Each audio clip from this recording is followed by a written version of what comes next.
അപ്പോൾ അവർ നമ്മളോട് എങ്ങനെയാണ് ബിഹേവ് ചെയ്യുന്നത്, നമ്മളോട് എങ്ങനെയാണ് അവരുടെ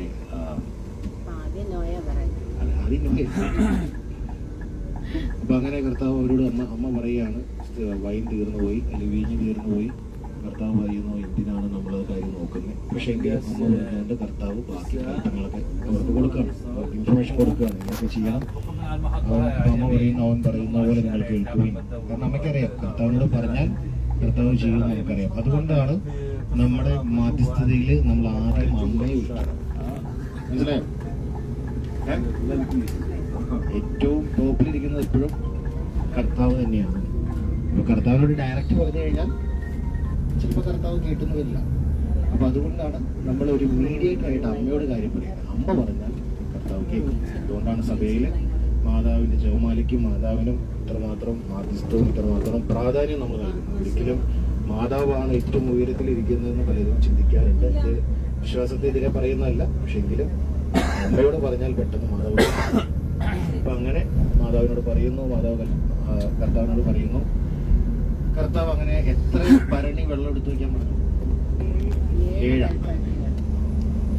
7 അവൻ പറയുന്നത് ചെയ്യുവൻ. 12 ശിശുമാരുടെ കാര്യമല്ലേ വെച്ചു? എന്തെങ്കിലും ലേലം ഒന്ന് ഉറപ്പിക്കുക.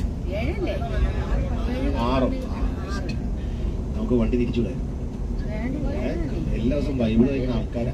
365 ദിവസം പള്ളി കുർബാന സ്വീകരിക്കും. 7, 8, 6 7 8ലേക്ക് പോവും. 1 തരം 2 തരം അപ്പൊ 18 ഓക്കെ. എന്തെങ്കിലും ഒന്ന് ഉറപ്പിക്കും. കുഴപ്പമില്ല, നിങ്ങള് അവിടെ ചെല്ലുമ്പോ നമുക്ക് ഉറപ്പിക്കാം. അപ്പൊ 6 കൽപ്പനയെങ്കിൽ 6 കൽപ്പന ഉറപ്പാണ്. മാറ്റി പറയരുത് കേട്ടോ.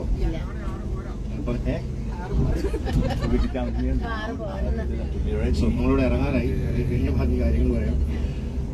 അപ്പൊ പറഞ്ഞു വന്നത്, കാനായിലെ ആ കല്യാണം നടന്ന സ്ഥലം, ആ ഒരു കർത്താവിന്റെ ആദ്യത്തെ അത്ഭുതം നടന്ന സ്ഥലമാണ്. നമ്മൾ കർത്താവ് ആദ്യമായി ഇസ്രായേലിൽ വന്നപ്പോൾ നമ്മൾ ആദ്യം പോകുന്നത് താബോർ മലയിലാണ്. കർത്താവ് തൂത്തി പ്രാർത്ഥിച്ച മോശി ഏലിയാവ് വന്ന സ്ഥലത്ത് നമ്മൾ ആദ്യം പോയി.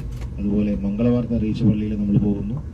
അതിനുശേഷം കർത്താവിന്റെ ആദ്യത്തെ അത്ഭുതം നടന്ന സ്ഥലമാണ് കാനായിലെ ഈ കല്യാണ വീടിരുന്ന സ്ഥലം. അതിന്റെ ആ ഒരു അവശിഷ്ടങ്ങൾ, അതുപോലെ തന്നെ അതിന്റെ താഴത്തെ അണ്ടർഗ്രൗണ്ട് ഭൂമിയുടെ ഭാഗങ്ങളൊക്കെ ഇപ്പോഴും ആ പള്ളിയുടെ താഴെ നമുക്ക് കാണാനായിട്ട് സാധിക്കും. അവിടെ വെച്ചിരിക്കുന്ന ഒരു കൽഭരണിയുടെ ഒരു മോഡൽ മാത്രമാണ്. ഒരിക്കലും അതാണ്